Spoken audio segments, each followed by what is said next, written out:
A biblical canon or canon of Scripture is a set of texts which a particular religious community regards as authoritative scripture.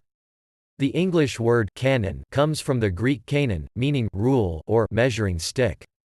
Christians became the first to use the term in reference to Scripture, but Eugene Ulrich regards the idea as Jewish. Most of the canons listed below are considered by adherents closed, reflecting a belief that public revelation has ended and thus some person or persons can gather approved inspired texts into a complete and authoritative canon, which scholar Bruce Metzger defines as an authoritative collection of books. In contrast, an open canon, which permits the addition of books through the process of continuous revelation, Metzger defines as a collection of authoritative books.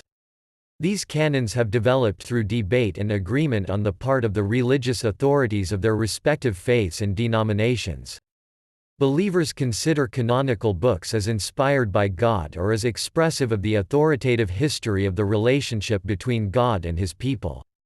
Some books, such as the Jewish Christian Gospels, have been excluded from various canons altogether, but many disputed books, considered non-canonical or even apocryphal by some, are considered to be biblical apocrypha or deuterocanonical or fully canonical by others.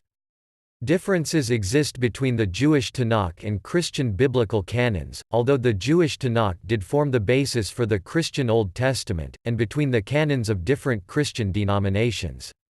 In some cases where varying strata of scriptural inspiration have accumulated, it becomes prudent to discuss texts that only have an elevated status within a particular tradition.